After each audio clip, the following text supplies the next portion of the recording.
வெற்றிவேல் முருகனுக்கு அரோகராம். காலபுருஷனுக்கு 2 என்று சொல்லக்கூடிய ஸ்திரராசியான நிலராசியான இந்த ரிஷபராசியில் பிறந்தவர்கள் மகா பாக்கியமானவர்கள், மகா யோக்கியமானவர்கள் என்றே கூறலாம். ஏனெனில் உங்கள் ராசியில் 2 பெண்கிரகங்கள் சுக்கிர பகவானும் சந்திர பகவான் அதிஉச்சமும் ஆட்சி பலம் பெறும் அற்புத தனயோகம் பெற்றவர்கள், முக அழகை பட்டவர்கள், அன்பானவர்கள், அடங்காதவர்கள், அயராதவர்கள், உலகத்திற்கு உச்சத்தை கொடுக்கும் மகா வல்லவர்களும் கெட்டிக்காரமாக இருக்கின்றாங்க இந்த ரிஷபராசி ரிஷப லக்னத்தை பிறந்த மகா காளைகள் என்றே கூறலாம். பொதுவாகவே இந்த பங்குனி திங்கள் ஆரம்பிக்கும் இந்த மாதம் முழுவதும் உங்கள் வாழ்க்கையில் உங்கள் ராசிக்கு 4 என்று சொல்லக்கூடிய சுகஸ்தானாதிபதி சூரிய பகவான் லாபத்தை ஏறுகின்றார். லாபத்தில் அமர்ந்தவுடைய விசேஷ பார்வையை யோகத்தை பார்க்கிறாள். 4 குறைவன் 5ஆம் வீட்டில் சேர்ந்தாலும் சரி, 4 குறைவன் 11ஆம் வீட்டில் உட்கார்ந்து 5ஆம் வீட்டை பார்ப்பதனால் அளவுக்கு அதிகமான திடீர் பணப்பெருக்கமும் தனப்பெருக்கமும் திடீர் ராஜயோகமும் அமையக்கூடிய காலமாகவே, பதவியும் கிடைக்கக்கூடிய நேரமாகவே இந்த பங்குனி மாதம் அமைந்துவிடும். இது சூப்பர் தன யோகம் ஆகும். உங்கள் ராசிக்கு 2 என்று சொல்லக்கூடிய 5 என்று சொல்லக்கூடிய புதன் பகவானும் இந்த பங்குனி 26ஆம் தேதி உங்கள் வாழ்க்கையில் 10ஆம் வீட்டு, அது 11ஆம் வீட்டிலே 5ஆம் வீட்டை தனபரப்பு பணபரப்பு இந்த மாதம் முழுவதுமே உங்களுக்கு செழித்தக்கூடிய காலமாக மகா யோகமாக அமைகிறது. உங்கள் ராசிக்கு 9, 10 கூடிய தர்மகர்மாதிபதி என்று அழைக்கப்படும் சனீஸ்வர பகவான் லாபம் என்று சொல்லக்கூடிய மீனமனையில் அமர்ந்திருந்து அவருடைய விசேஷ 3ஆம் பார்வையை உங்கள் ராசியை பார்ப்பதா முத்தான முதல் தரமான ராஜயோகத்தை திடீர் என்று நீங்கள் வாழ்க்கையில் சம்பவிக்கக்கூடிய காலமும், அவருடைய 7வது பார்வை 5ஆம் வீட்டை பார்ப்பதால் குழந்தைகளினால் ஆதாயமும், குலதெய்வத்தின் குருவரனால் யோகமும், திடீர் பணப்பெருக்கமும் தனப்பெருக்கமும் கிடைக்கக்கூடிய காலமும், லாட்ரி யோகமும் புதிலும் வரக்கூடிய காலமும், வெளிநாட்டில் சுப செய்தியும் அதிகரிக்கும்.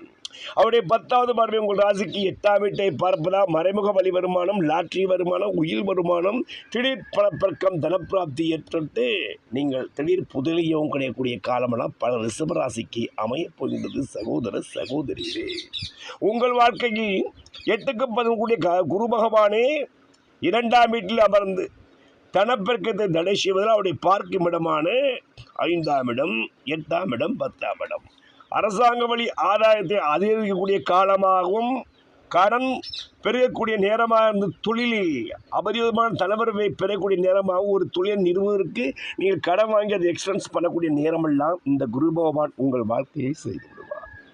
அவர் 8ஆம் வீட்டை பார்ப்பதா ஆயுளுக்கு பங்கமில்லாத வழியில் ஆயுள்கள் பெறக்கூடிய நேரமும் திடீர் யோகமும் அடையக்கூடிய காலம் வரும். அவர் 10இல் உள்ள ராகு பகவானை பார்த்து இந்த 8க்கும் போகக்கூடிய குருபாபா தனவரவு திடீரென்று பல நாள்களில் சம்பாதிக்கக்கூடிய வருமானம், ஒரே நாளில் சம்பாதிக்கக்கூடிய நிதர்சனமான ராஜயோகம் கிடைத்தே தீரும் என்பது நிதர்சனமான உண்மை.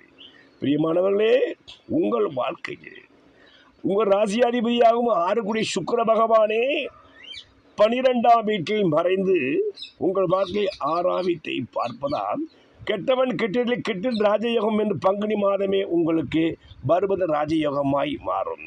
மேலும் உங்கள் ராசிக்கு செவ்வாய் பகவான் என்ற 7க்கு 12 கூறியவரே உங்கள் வாழ்க்கையை ஏப்ரல் 1 பங்குனி 13ஆம் தேதி உங்கள் 11லிருந்து 5ஐ பார்ப்பதா யோகமும், 2ஐ பார்ப்பதா திடீர் விவசாய வழி யோகமும் ராஜயோகமும் கிடைக்கக்கூடிய காலம் வரும். பிரியமானவர்களே, இந்த மாதமே உங்களுக்கு பிறந்தது மகத்துவமான ராஜயோகத்தையும் தனப்பெருக்கத்தை அதிர்ச்சி மகா ராஜயோகத்தை கொடுக்கும் அற்புதமான மாதம் என்பது நிதர்சனமான உண்மை. பங்குனி மாதம் பிறந்ததம்மா ரிஷபத்துக்கு கொண்டாட்டம், பங்குனி மாதம் பிறந்ததம்மா ரிஷபத்துக்கு கொண்டாட்டம், திண்டாட்டம் இல்லையேடி திண்டாட்டம், இனிமேல் பெருகுமேடி கொண்டாட்டம், திண்டாட்டம் இல்லையேடி திண்டாட்டம், இனிமேல் பெருகுமடி கொண்டாட்டம், பங்குனி மாதம் பிறந்ததம்மா என்று சொல்லும் அளவுக்கு இந்த பங்குனி மாதமே ராப்பகலாய் சம்பாதிச்சு பெரும் தனக்கார யோகத்தையும் பணக்காரத்தையும் மாறக்கூடிய காலத்தை இந்த நவக்கிரகங்கள் அனைத்து உங்கள் வாழ்க்கையில் நல் காரியங்கள் செய்ய ஆயத்தமாகிவிட்டன என்பது நிதர்சனமான உண்மை.